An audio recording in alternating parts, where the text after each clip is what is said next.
Good morning, everybody. I'd like to welcome you all to this Cabinet meeting and quickly go over some general housekeeping. This meeting is being held in person at County Hall and is also being streamed live on the County Council's YouTube channel. The recording will also be available to view afterwards. A fire alarm test is not expected during the meeting. If the alarm sounds, we must evacuate County Hall. In the event of an emergency, please make your way to the nearest exit and meet at the muster point located on the main car park. I think everybody here knows how to use a microphone, so I'm not going to go into that one. Just remember to switch it off when you've finished. So we're going on to item 1 then, which is apologies for absence, please. I've received no apologies today. Thank you. It's nice we've got a full house today. So item 2 is the minutes. We've got 2 sets of minutes. The minutes of the meeting on the 13th of October starts on page 5, and the minutes of the 16th of October starts on page 34.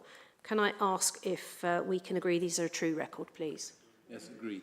Thank you. Item 3, declarations of interest.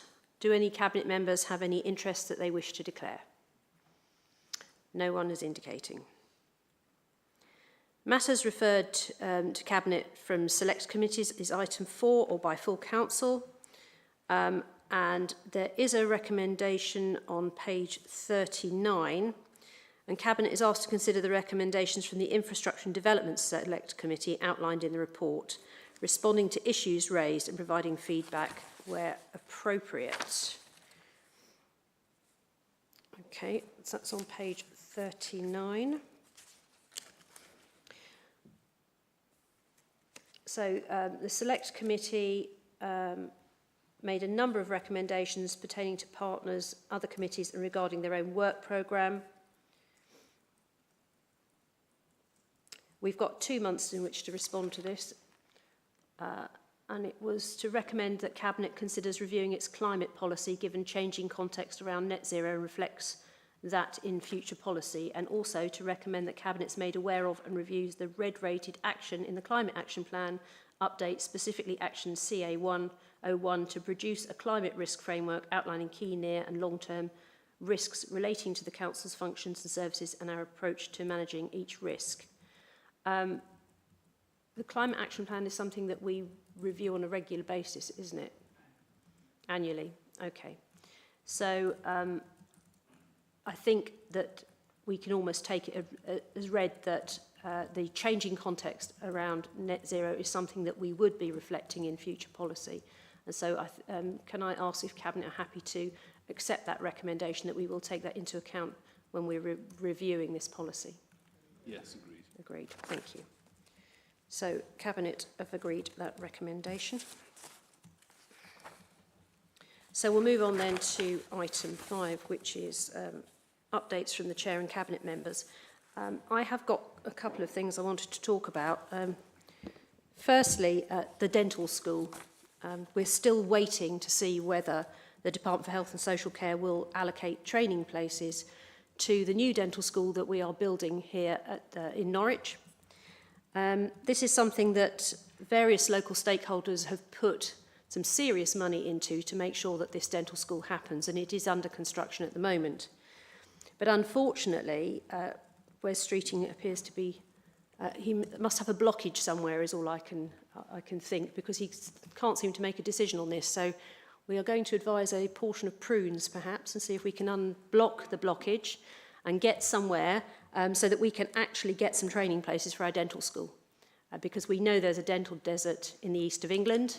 And if we're prepared to put our money forward and build this dental school, then we think the least that this government can do is allocate some places so that we can train our own dentists here in the county, hopefully attract some more people in and start to move this issue along. So that's the first thing I wanted to say. The second thing is there was a letter in the EDP on October the 31st, which is Halloween, which was appropriate, wasn't it? It was from a former city and county councillor called Bert Bremner. I'm only mentioning it today because I've taken great exception to some of the very rude statements that were made in that letter, especially when he said that Norfolk County Council are basically ignorant, lazy, couldn't care less attitude putting at risk the way that traffic moves around the city centre and blaming us for any roadworks. And I'd just like to point out that 75% of all roadworks are actually down to utility companies. We can't dictate when they occur. We can only ask to try and move the dates around, but the law allows them to do this. We truly sympathise with people who find themselves stuck in traffic jams, but this is a government issue, and there was recently a Transport Select Committee, and recommendations were made from that Select Committee which would give council far more powers to coordinate roadworks. But this was rejected. It was rejected by the Labour government. The DFT decided that this wasn't something they wanted to do. So I would ask Mr Bremner to focus his anger at the continuing roadworks in and around Norwich to the Norwich Labour MPs so that they can lobby their government and stop blaming Norfolk County Council for something it has no control over. It's quite simply unfair. And that letter was shocking in its ignorance, and also how very rude it was about certain members of this council, especially Councillor Plant and myself, who were both named in it. So I just thought I wanted to set the record straight on that one. That's all I have to say this morning. Are there any other Cabinet members who have got an update? No, I can't see anyone indicating. So we'll go on to public question time. And we haven't received any questions from members of the public for today's meeting. So we'll move on to item 7, which is local member questions. And there is a list of local member questions and responses, and they've been circulated and published on the website. And I can't see anyone in the chamber who's here who would be able to ask a supplementary, so we can move on from this item. Item 8 is the Norfolk Youth Justice Plan 2025-26, and it starts on page 46 of your agenda. And I'd like to hand over to Councillor Penny Carpenter to introduce the report, please. Thank you, Leader. The paper starts on page 43 and goes up to pages 103 of your papers today. We have a statutory duty to submit an annual youth justice plan, which is formulated and implemented after consultation with partner agencies. For clarity, the plan has addressed all required elements contained within the National Youth Justice Board template, and each of those are monitored by Norfolk Youth Justice Board, which meets on a quarterly basis. This plan also forms part of Norfolk County Council's policy framework, which does require scrutiny and was heard before our Children's, Families and Communities Select Committee in September 25. There are several appendices, and Appendix A you will find the plan, and then there are another 5 within the paperwork. In a nutshell, this plan supports children who find themselves involved within the criminal justice system here in Norfolk.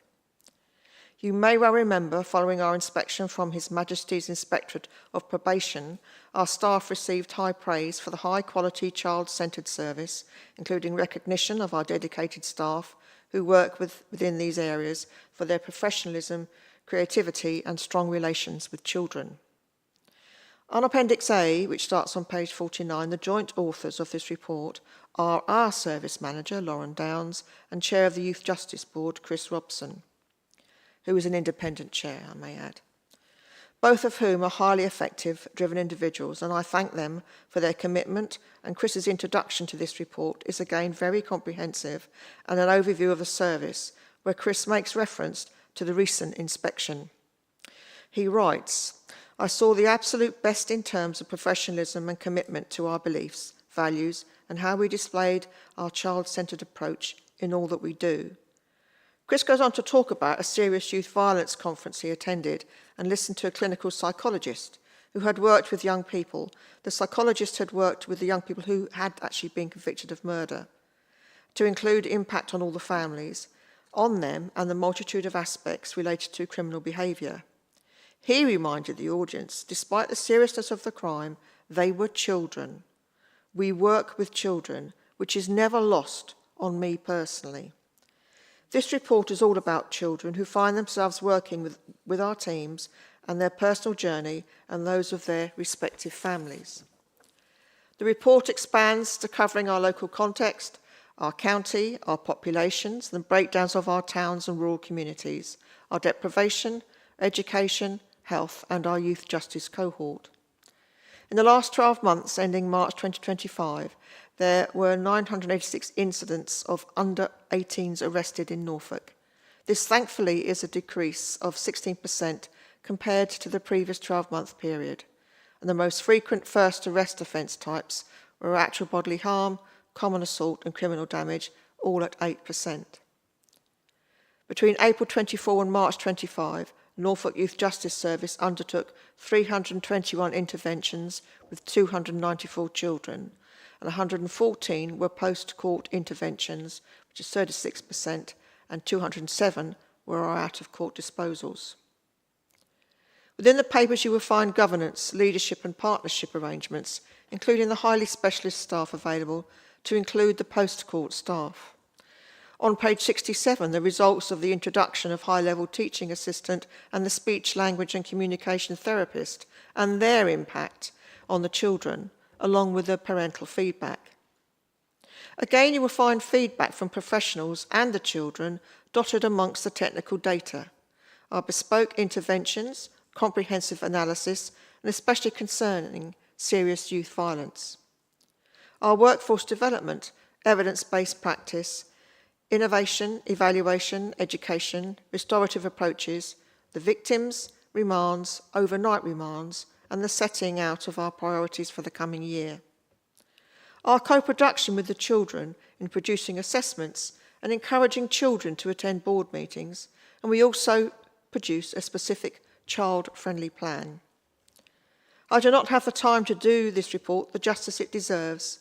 This really has been a whistle-stop tour of this comprehensive report into the cohort of children, and I again thank both authors and staff, and I know full well that this report will be interwoven with other service areas within children's services, as the data will be extremely useful to all other professionals working in this field. The recommendation can be found on page 44 of your papers today. Thank you. Thank you. Can I ask if there are any comments or questions on this report, please? Councillor Thomas. Thank you, Leader. I just wanted to endorse what Councillor Carpenter has said and just acknowledge the huge amount of work that the Youth Justice Service does, and to an exemplary standard. Regrettably, there are always children and young people who will be involved with the youth justice system, and it's really important that we provide them with help and support to hopefully turn their lives around, but also to support those that are impacted by their actions.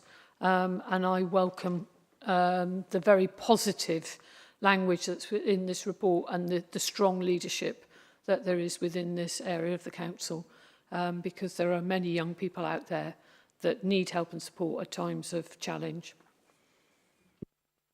Thank you. Councillor Jamieson. I echo your words, Councillors. It is an excellent report. I just wanted to bring Cabinet's attention to the significant delays that are still involved in family court proceedings in England and Wales, well beyond the statutory 26-week limit set by Children and Families Act 2014. And I hope that we can work with magistrates' courts to minimise this risk by opening up other facilities so as to speed things up. Thank you. Thank you. Any other comments or questions? No, I can't see anybody indicating. So the recommendation is to endorse the Norfolk Youth Justice Plan 2025-26 and approve progression to full council for discussion and approval. And ask for all those in favour to please show. Agreed. Thank you. That's carried. And I'd just like to say I think it's a fantastic endorsement of our Norfolk Youth Justice work. And I'd like to congratulate Children's Services for the recognition of the outstanding work they do with these young people. So we move on then to item 9, which is the Children's Residential Homes Annual Report 2024-25. It starts on page 104 of your agenda. And I'd like to ask Councillor Penny Carpenter to introduce the report, please. Thank you, Leader. This paper today highlights our residential homes performance and charts our progress and performance, especially with the implementation of our residential experiences and reform strategy. All of our homes are rated good or outstanding by Ofsted, and we also have that enviable position of having a strong reputation both within our region and nationally for our excellence in residential care, and that is testament to all of Norfolk County Council's Children's Services staff and officers, including Lee Napper, who's the Assistant Director of Residential Outreach and Youth Service. I will point out that all of the work is delivered against the backdrop of a challenging placement sufficiency picture, plus the lack of fostering care available. Our challenge we face here in Norfolk is mirrored on the national stage.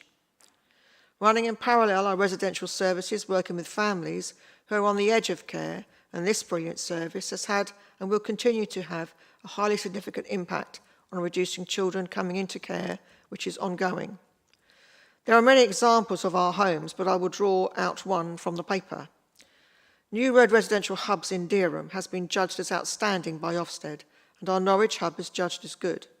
They deliver residential care to children aged between 12 and 17 who come into care or are on the edge of care, and their focus being to help these young people to stay with their respective families, with a caveat if it is safe for them to do so. Over the duration of these hubs have prevented 567 children coming into our care and created cost avoidance of £63.9 million. Bringing children into care is the last resort and not taken lightly, but when children are brought into our care, it is for their safety, especially those who are in imminent danger and at short notice. Our homes constantly deliver care, being both responsive and therapeutic, giving the children safety, stability and confidence, and we do aim to keep the children close to their own communities. Within the paper we outline all our sites, all of which have a statement of purpose which lays out our aims and objectives and standards which each home will have, and you will find that on Appendix A. This service has made considerable progress over the last 12 months. The success of New Roads alone has saved more than £19 million in the period, and the number of children coming into care has continued to fall. The team have undertaken a service-wide consultation, and they have implemented a strategic restructure within the management and support teams. At point 1.6, this explains our residential expansion and reform strategy, which was endorsed in Cabinet in January 2024, which is our ambitious 5-year programme to transform the estate and allowing for NCC to be in a commanding position to tackle the private sector, which profits are recognised as excessive and poor quality outcomes. Our service key successes are restructure and success of the New Roads, continue building on the success of New Roads with another new hub which will be built locally, successfully bid for government funding, an expansion of residential services, are strengthening our workforce and sector-led improvement partners. The financial implications are very clearly discussed within the paper at point 6.1.1, and I will also say that reliance on the private sector would mean a significant increase in costs, reduced value for money, and poorer outcomes for Norfolk's children, which is something to avoid at all costs. I finish by saying at point 8.8 we do discuss LGR, and the last paragraph states, a 2 or 3 unitary model would mean homes may not be in the same unitary authority as children needing placements with unitary authorities are likely to use accommodation in the area for their own children. This will change the market and create more competition for more expensive private placements. So this paper has a brilliant good news stories, which I think have been published, and I now turn you to the page where the recommendations are. Thank you. Thank you. Councillor Thomas. Thank you, Leader, and thank you, Councillor Carpenter. I think I absolutely support and endorse the work that's outlined here in the residential provision for young people across Norfolk. It's very easy to kind of for your eye to be drawn to the savings, the monetary savings, and £63.9 million, nearly £64 million of savings. But actually, I think what's most important is the massive impact that this has on young people and their families, children and families, to coin the phrase that Councillor Carpenter mentioned earlier. I think we do tend to refer to children as young people, but they're children.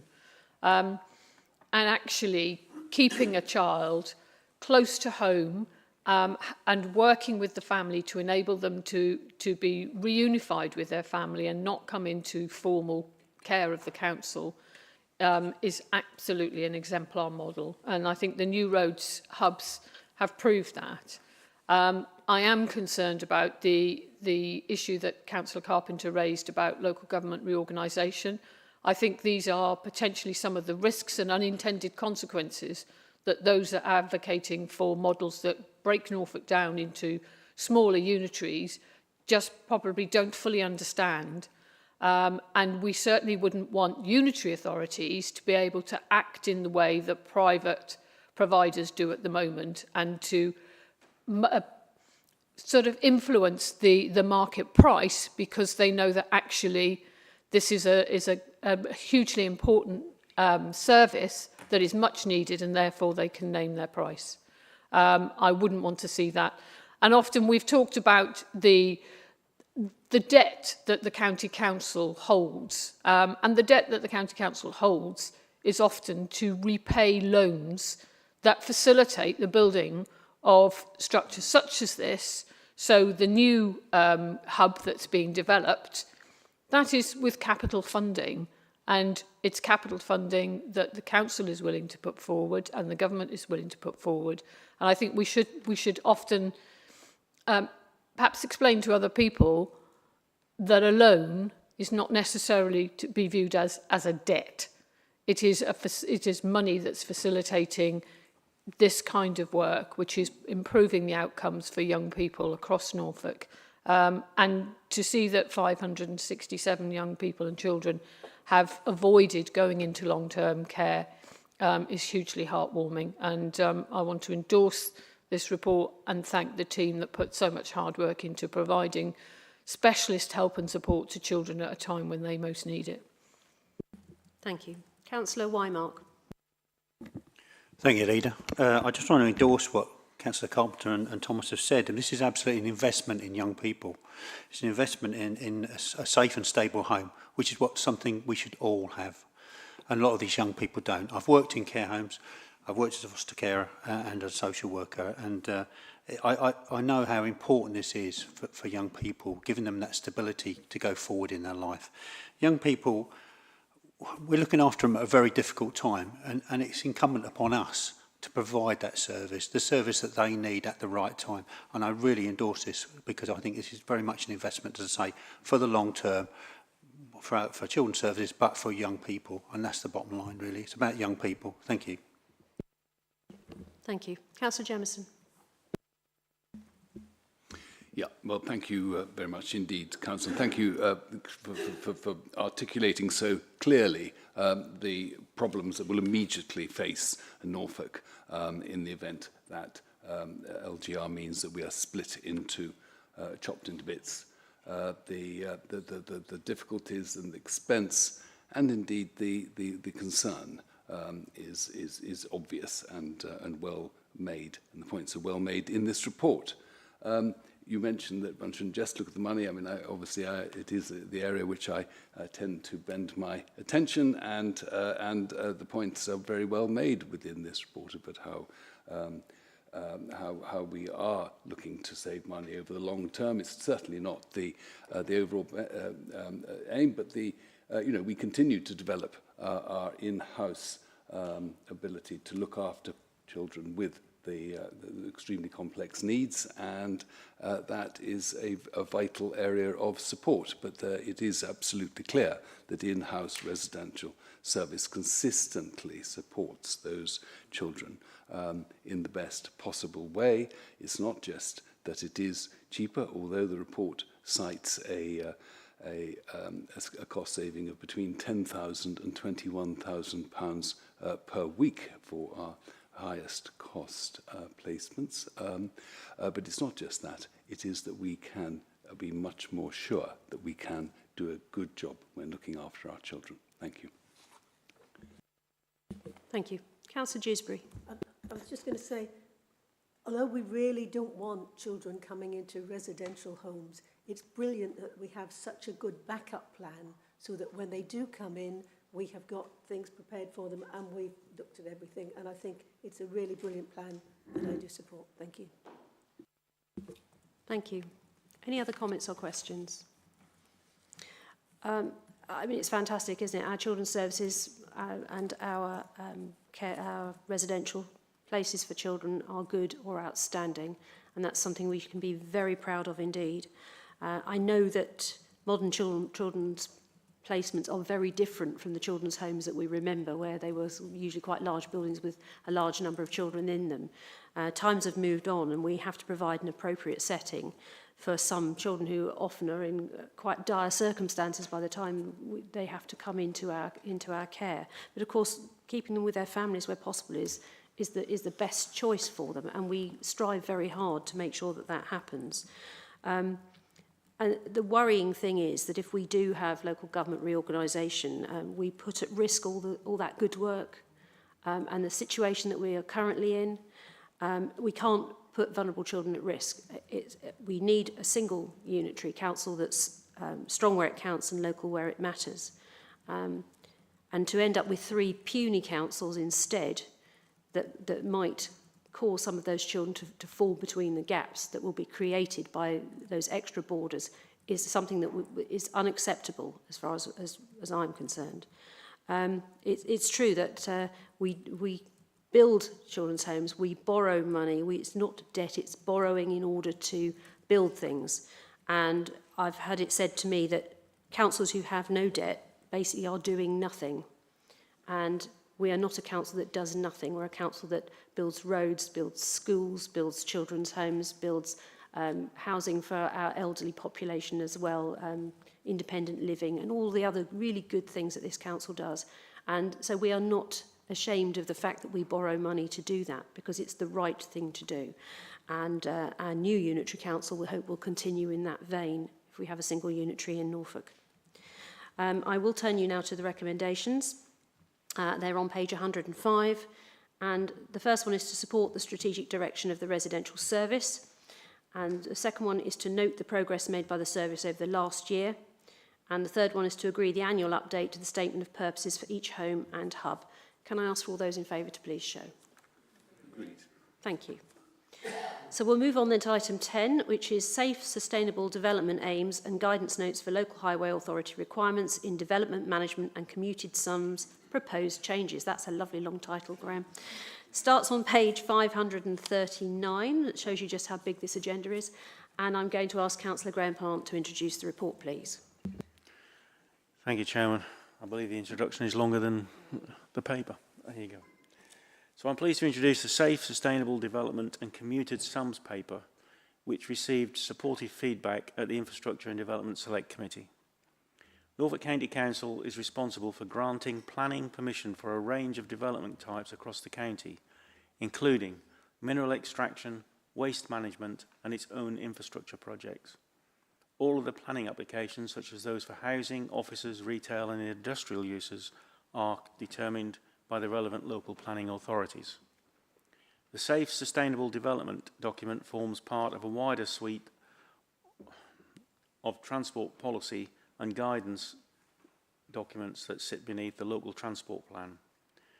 This updated guidance will inform the advice and recommendations provided by Norfolk County Council in its role as a local highway authority to local planning authorities.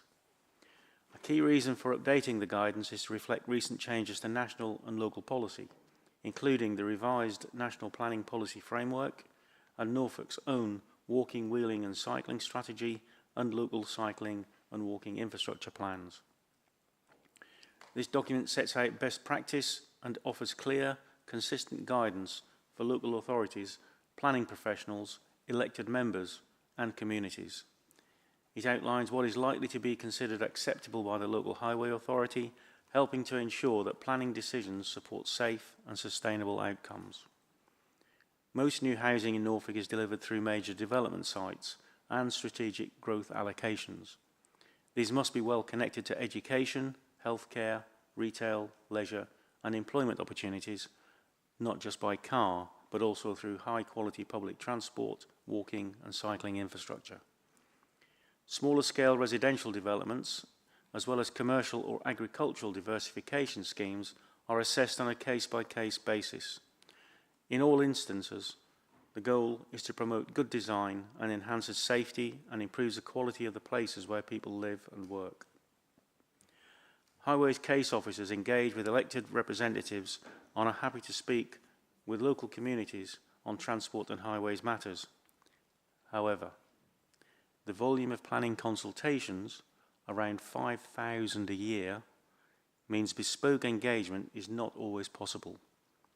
But for context, Norfolk County Council recommends refusal of only 2 to 3% of the planning applications it is consulted on, highlighting its enabling approach to development. A commuted sum is a capital payment made by a developer, company or individual to the Highway Authority. It contributes to the long-term maintenance of new or improved infrastructure that becomes part of the public highway network. The National Guidance on Commuted Sums, originally published in 2009, was updated in 2024. While the updated guidance encourages adoption, it also allows for local flexibility. Norfolk County Council is committed to applying this guidance in a balanced way, supporting development and economic growth while ensuring that new infrastructure can be sustainably maintained for years to come. This principle underpins the recommendations set out in the report. And the recommendations on page 540 is 1, approve and adopt the updated safe, sustainable development document and agree that any necessary future changes be delegated to the Cabinet Member for Highways, Infrastructure and Transport. And under the commuted sums, 2, approve and adopt the commuted sums proposals outlined in this paper to benefit future maintenance of highways infrastructure, including maintaining the agreed period of a commuted sum for 120 years for structures and increases from 30 to 60 years for other assets as set out in 2.11. Agree the proposed timing of the new calculation arrangements as the 1st of April 2026 as detailed in 2.11. Establish the power of delegated authority to the lead director infrastructure and the section 151 officer to modify the formula as set out in section 211 and 212 if deemed necessary, and agree the proposed timing of commuted sums payments as detailed in 212. Thank you, Chairman. Thank you. Can I ask if there are any questions or comments on this report, members of Cabinet? I can't see anyone indicating. Councillor Plant has read out the recommendations.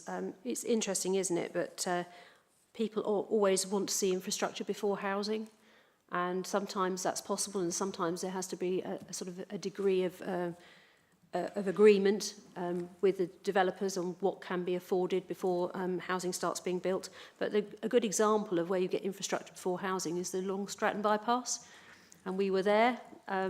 Last week, we went to the official opening of one of the footbridges, which Councillor Thomas and I unveiled a very, very, very small plaque, just saying, with a very, very large curtain over it at the time, which was, and it didn't even rain on us, which was even better. But that's a really good example of where the infrastructure's gone in before any housing has really started, and I hope that local people will welcome that bypass, because it's taken a lot of the traffic out of the middle of Long Stratton, and it's improved the air quality no end for the people who are walking up and down the high street there. So that's a good example of where we put this into practice. So I hope that Cabinet will agree the recommendations, which are on page 540 and 541. Can I ask for all those in favour to please show? Agreed. Thank you very much indeed. So we'll move on then to item 11, which is Climate Action Plan Year to September 2025 Annual Report. It starts on page 620 of your agenda, and I'll ask Councillor James Bensley to please introduce it. Good morning, Leader, and thank you. Today it gives me great pleasure to introduce the second Climate Action Plan Annual Report. It offers an overview of the progress on delivering our climate strategy and highlights some fantastic initiatives taking place across the whole of the county in the form of case studies. The plan is a testament to our approach to sustainability and how it aligns with our broader priorities such as supporting Norfolk's economy development, providing high-quality local services and protecting our treasured national parks. Norfolk is unique in this, which sets us apart from other regions. The actions shows the broad positive outcomes this can bring for the council and our communities beyond simple climate benefits. These include the delivery of operational cost savings, skills and jobs creation, modernising of the infrastructure, better public transport, improved access to green spaces and building resilience of our communities to the weather extremes that we are increasingly becoming, increasingly becoming the norm. With budgets under significant pressure, it's essential that we do this rooted in value for money and bring in funding and investment into Norfolk that has been integral to our efforts highlighting throughout this action plan. For example, more efficient streetlights have been brought in and that has benefited us by a savings of over 16 million to the council's electricity bill and driven lower emissions for our estates. We've also secured 50 million for improved bus services in Norfolk, helping buck the national trend by increasing bus ridership since pre-COVID times. Also, more than 6 million has been secured for new electric vehicle charge points in rural areas, all delivered within a balanced approach, and the list goes on.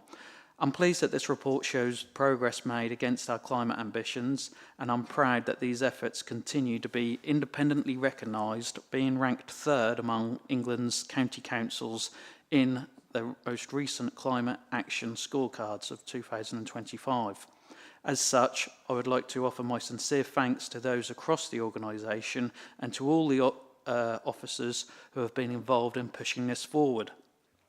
And also, with the incoming changes through devolution and local government, we can be confident that we'll be handing over this plan in good shape for the new authority. I'll just leave that there, thank you, Chair. And as I said, it's a very positive report. My sincere thanks goes out to my predecessors as well in this, and also all the officers that have worked tirelessly on this in unlocking this significant funding for Norfolk's circular economy and moving this forward. So thank you, Leader. Thank you. Can I ask for any comments or questions on this report? Councillor Plant. Yeah, thank you, Chairman. Yes, really interesting, isn't it? That this has been going on now, not just in the last few years, but over several years, trying to find ways of not just saving emissions, but also finding economies as well. And the upgrading of 54,000 streetlights and 10,000 illuminated signs, although it has delivered significant long-term savings of £25 million, it also created dark nights in Norfolk. And I think that's great when you go out at night time and you can actually see the stars now, and you don't have to find a dark spot anywhere else. I think it's one of those things where we have to have a balanced approach to net zero.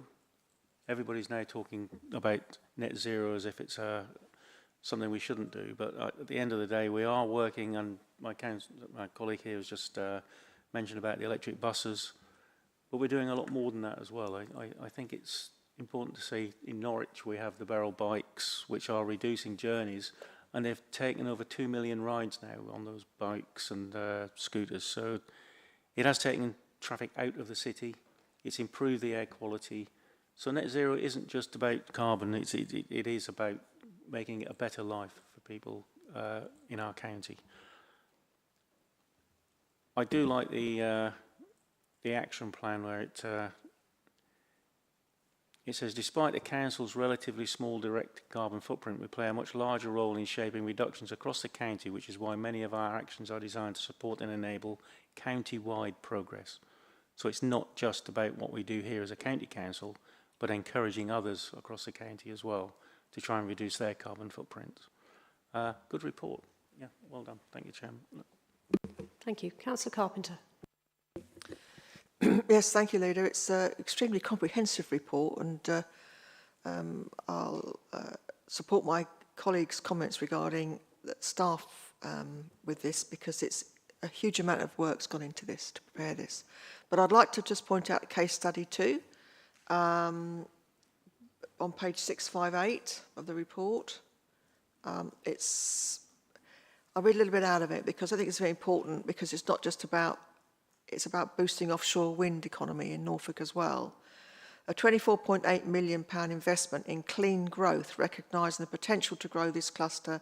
Norfolk County Council, in partnership with the Great Yarmouth Borough Council and the Ministry of Housing, Communities and Local Government, secured £24.8 million in funding to regenerate industrial land near the port to the state-of-the-art O&M campus to support the region's thriving offshore renewable sector. So it's investment, creating jobs, creating long-term jobs in the economy.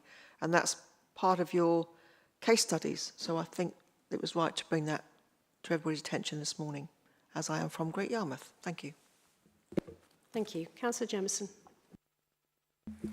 Thank you very much.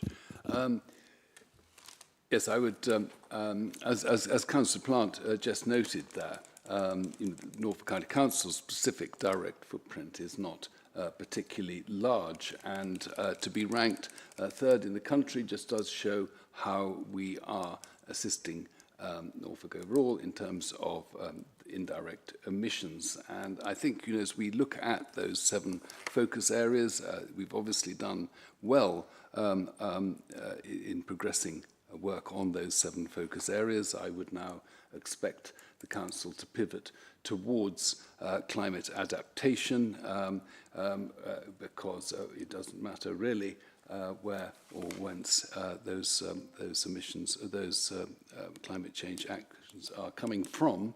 It means we really need to do something about it. And what that really means is a firm commitment to infrastructure, particularly on protection of our coastlines, and a unitary authority, of course, would be much more able to speak with a single voice for Norfolk rather than the stakeholder babble that we get now when dealing. So I'm hoping for a much more direct work with the Environment Agency post LGR. Thank you. Thank you. Any other comments or questions on this report? Councillor James. Thank you, Leader. Looking at the first case study, and I'm really, really proud that we have a project there that has not been greenwashed. And I really detest greenwashing. I come from a scouting background, and we have a really simple saying that we just come along and leave the world a little bit better than we found it, whether that's picking up, a piece of litter, or actually delivering something that is potentially going to be BREEAM excellent rating in terms of our Kings Lynn Library. We're looking at a blue roof there, so storing rainwater, green roof and biodiversity features, so bringing a corridor into the centre of Kings Lynn. And let's not forget the investment that has come to the west of Norfolk, focused in there. And it's not just the amount of money we've spent on the building, but I think, and it's been picked up by colleagues earlier, that circular economy piece, that job creation, those investments, we've had investment in apprenticeships, there's been local procurement. So not only are we working to improve the environment, we are working to improve the whole of Norfolk, whether it be through jobs, environment, or just opportunities. And I think what this document clearly does is say, whilst there are the environmental aspects, it's far wider reaching than that. And I think the team should be congratulated on being able to bring up all of the positive points, not just the green aspects. Thank you. Councillor Bensley. Yes, thank you, Leader. Just to sum up, really, I really appreciate the comments by all my cabinet colleagues here today. Really, really enthusiastic and refreshing to hear. We're doing this, as I said, in a balanced approach, but also creating that financial, like Councillor Carpenter said, for Great Yarmouth and for Kings Lynn, the west of the county, the east of the county, wherever you are for Norfolk, we're trying to do this in the correct and right manner. So I'll leave that there, Leader, but it would be wrong of me not to mention also, or at least plug, that Norfolk County Council at the moment, I believe, is still happening. We've got 50% off our tree packs. So buy a member of a family a tree. They're from Gresham Community Tree Nursery. Just look on the website, and as I said, I'm going to have to plug this because now's the time where the season's ready. So get your trees in, buy a family member a tree, get it from us. We've got oak, birch, large beech trees making it possible. So let's crack on and try and get that million in. Thank you, Leader. Sorry, that's the end of my plug. Thank you for that. Yes, it makes excellent Christmas present, I would suggest, and something that you'll be able to see for years to come, growing in your garden, or perhaps a community orchard. We have a community orchard in my local town, and the fruit is there for everybody. So excellent ideas, fantastic. And I think we're very proud of our county. There's absolutely no doubt about that. And it's not that we know we need to be conscious of our environment, but it doesn't mean that we can't have economic development hand in hand with that as long as we manage things carefully. And I think we are very good at doing that. We recognise the climate risks, but we are always conscious to mitigate any impact that we have on our environment here in Norfolk. And this plan is an excellent example of what we can do. So I will move you to the recommendations on this, which are on page 621. There are three. We've got to agree additional actions in section 2.5, agree the changes to the existing actions in section 2.6, and note the select committee comments in section 10, and agree that we'll consider the upcoming transfer of powers and duties to the mayoral authority, and the most appropriate time to review the climate strategy will be later in 2026 when that happens. And the current presence of a climate risk is the corporate risk register, and that's a sufficient starting point to build for action CA01 on as officer resource becomes available. Can I ask for all those in favour to please show? Agreed. Thank you very much. So we'll move on then to the Modern Slavery Statement 2024-25, which you'll find starts on page 762. This comes under my portfolio and something that we update on a regular basis. The government issued new guidance on modern slavery reporting on the 27th of March 2025, which is section 54 of the 2015 Act. Mainly this is aimed at businesses, but also it encourages smaller businesses and public bodies such as ourselves to publish modern slavery statements, even if they're not legally required. So we are voluntarily looking to adopt the Home Office transparency in supply chains, which is part of the recommendations in front of you. Modern slavery, people often wonder what that means now, and I suppose if we look back in time, we would have expected to see perhaps gangs on the land in places like Norfolk, where agricultural workers that we might have considered were at risk of being exploited. But the modern day, we see people in high streets, in nail bars and barber shops and restaurants who may also be subjected to this. And so what we would like to point out is if anyone suspects that there is modern slavery occurring, that it's reported. There is a modern slavery helpline, or you can report it to the local police, because we don't want anybody being exploited in that way, and we need to identify victims of human trafficking as well, who may be coming into our county and who need the appropriate support.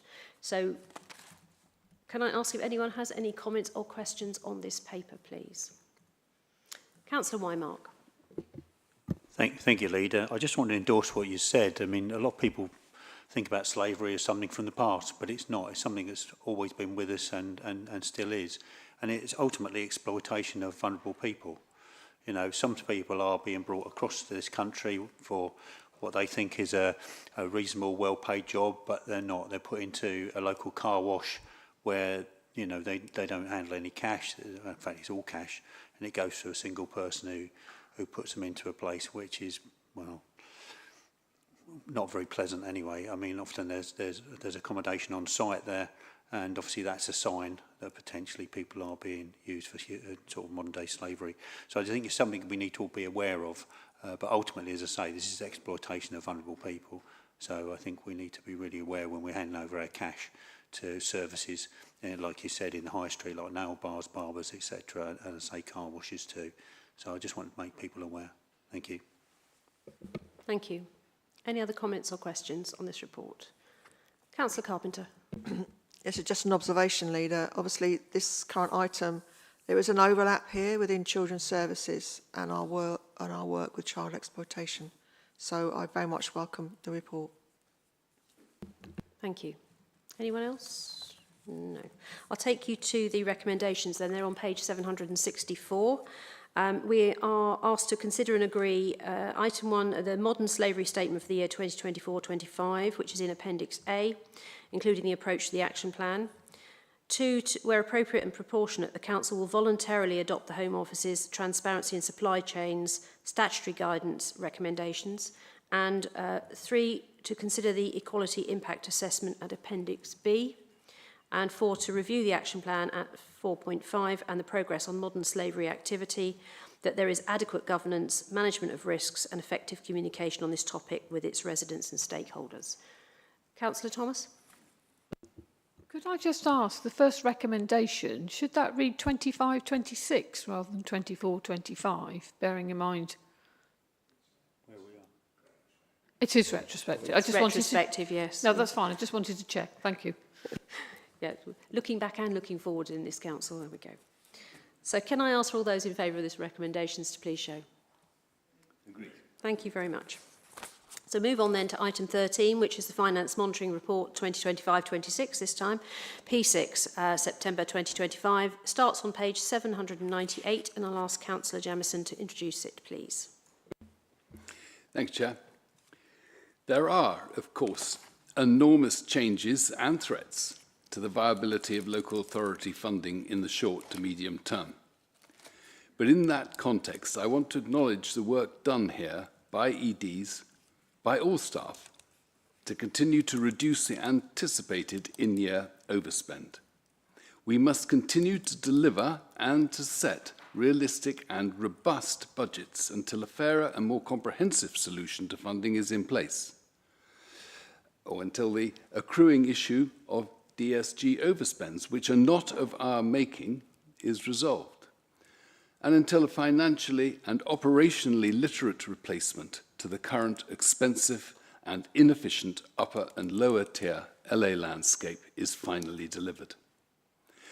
So I'm pleased to say that the forecast position at period 6 is now for an overspend of 2.471 million, coming steadily down from a period 3 high of over 11 million, with the overspend in children's services falling to 7.2 million from a 14.3 million high, and now further offset by a 2.176 million underspend in finance general and a 2.553 million underspend in infrastructure. As noted in this item, and also comprehensively reported on in the annual report on our residential children's homes, internal residential places reduce cost pressure on the department, and we have a programme to increase these, particularly for those children and young people with the most complex needs, which is, as noted, the area currently experiencing the largest overspends versus budget. Largely as a result of carrying the government's liability for Ascend overspend on our books, if not on our balance sheet by bureaucratic sleight of hand, we will likely look to borrow sooner than we otherwise would have to offset the effect of that overspend. The fact that the SEND reforms announcement has been delayed is hardly encouraging. Furthermore, it potentially delays resolving funding for our safety valve programme. Our capital programme, where we have capped the prudential borrowing component at 50 million, is inevitably constrained by this, although departments are following through on their individual capital programmes with external funding wherever possible. And with this in mind, it is hoped that recommendation 4 to include the transfer of funds within CPT to offset the projected 2.2 million shortfall in the Kings Lynn multi-user hub budget will ultimately be covered from external funding too. As noted on page 832, originally this work to the external pedestrian space immediately surrounding the scheme was to align with a borough-led project to improve the area around the new library, Baxter's Plain. But we don't want to wait for that external funding to enable this scheme to be completed, and the groundworks that are part of this additional work will enable the public realm improvements in the wider area to go ahead quicker and cheaper. Finally, we've agreed with Norse to bring forward 6.1 million from future years in the capital programme to 2025-26 to enable a £10 million loan facility that was set up in December 20, that was set up last year to be provided for within the overall capital programme. There is also £84,191.85 of unrecoverable adult social care debts, over 10,000 each, that require Cabinet approval. Thank you very much. Thank you. Any comments or questions on this report? Councillor Wymark. Thank you, Leader. It was just one thing on recommendation 6. It's got the figure 2.741 million. And obviously it should be 2.471 million. Just noticed that, so I thought I'd raise that. Thank you. Thank you. A typo. Well done. We don't want to be approving the wrong amount, do we? Especially when it's higher than it should be. Any other comments or questions on this report? No one is indicating. Yeah, it's interesting, isn't it? We rely on the government to tell us how much money we're going to have in the pot, and then we do our best to manage the statutory services that we have to, by law, provide within that funding envelope. And once again, this Labour government is dragging its feet on telling us how much money we're going to have next year.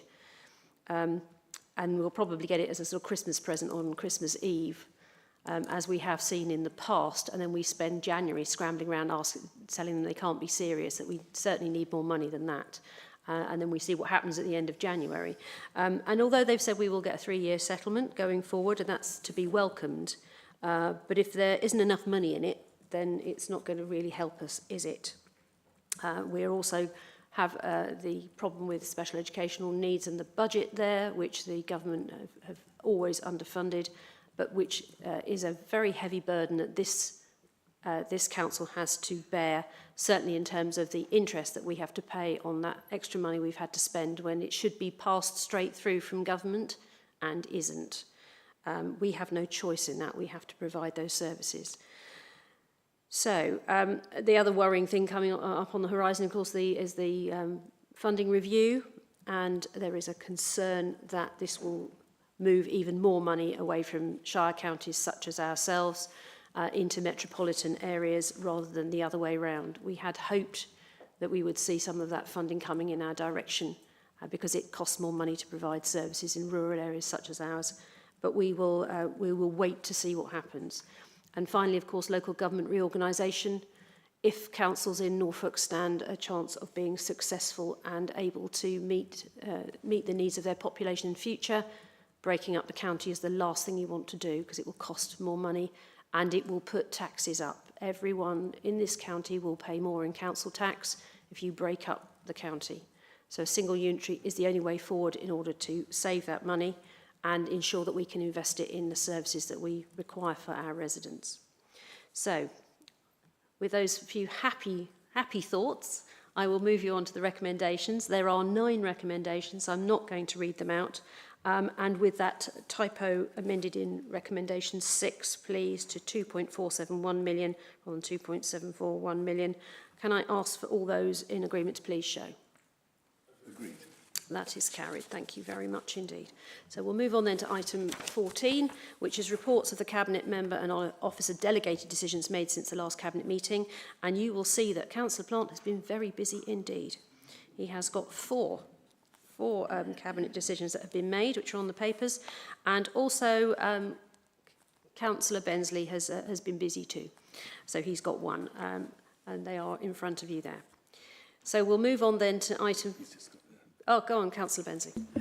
Yes, thank you, Leader. Just wanted to highlight the Regional Flood and Coastal Committee decision that we had to make there, and just go on back to Councillor Jameson's wording or words regarding coastal erosion and processes, etc. That non-political organisation helps with flooding, coastal erosion and everything for Norfolk, Suffolk and Essex, and I just want to concur with Councillor Jameson's wording where a single unitary or local government changes that are happening in the future, speaking with one voice should really magnify our coastal communities in receiving the help and support that they need when regarding or dealing with the threat of coastal erosion and issues that transpire with that. So I can only agree with Councillor Jameson's assessment with moving forward and hoping to speak with one voice. London will hear and understand exactly what our coastal communities are suffering with, because this isn't just a Norfolk issue, it is countrywide. They are not building no more land, and this really has to be addressed and looked at throughout the whole of the United Kingdom, our coastal communities and the shadow of coastal erosion. And I just want to thank Councillor Jameson for bringing that up and identifying that that could really be a significant step in the right direction for Norfolk and for other areas around our United Kingdom and coastline. Thank you, Chair. Thank you for that, Councillor Bensley. I know that in your division you've suffered more coastal erosion in recent weeks, and there are people there who are losing their homes through this, and it is a problem that we face every year when we get into the winter, and we've got several months more of bad weather to come, so let's keep our fingers crossed we don't lose much more of our coastline during this winter. And you're absolutely right, single unitary, strong where it counts, local where it matters. That's got to be the mantra every single time if we want to make an impact on government as an organisation. And also with our mayoral combined county authority coming on stream next year, we'll have a mayor who can shout for Norfolk and Suffolk as well and can help in that respect. So thank you for that. We'll move on then to item 15, which is exclusion of the public, because we have a report that's exempt. So the next item on the agenda has been marked as including an appendix which is exempt by virtue of paragraph 3 of part 1 of Schedule 12A of the Local Government Act, because it contains information which is commercially confidential. So I have to ask you, colleagues, do we agree that the appendix to limited company consents should be exempt? Yes. Agreed. Yes? Thank you. So as we've considered that the annex does need to remain exempt, and having considered the exempt information, can you confirm if you're confident that Cabinet can reach a decision without discussing the contents of that appendix? Yep, agreed. Thank you. So we can discuss the report without moving into closed session, ensuring no reference is made to any exempt information and resolving to note the exempt appendix. So it's item 16, limited company consents. It's on page 840 and it comes under Councillor Jamison's portfolio. Thank you, Chair. I have really very little to add that would not be covered by commercial sensitivity. This is an issue which we haven't come for us recently, but it does fall to this council to note when new companies are created, and I am more than satisfied. I'm sure, as you've indicated, that you've read the report. You're more than satisfied by the business terms and plans that are indicated in the exempt area. Thanks. Thank you. Any other comments or questions? No. That's good. We'll move to the recommendation then, which is on page 840, and it is to approve the formation of a new subsidiary company of Norse, Calderdale Norse, as detailed in Appendix A. Can I ask for all those in favour to please show? Thank you. That's carried. So item 17 is just to note the exempt Appendix A, so we can note that. And that brings us to the end of the meeting. So the next meeting will be on Monday, the 1st of December 2025 at 10 a.m. here in the Council Chamber. And as we will be approaching Christmas, maybe Christmas jumpers would be in order if anybody feels inclined, or tinsel or something like that. Anyway, thank you very much everyone for attending.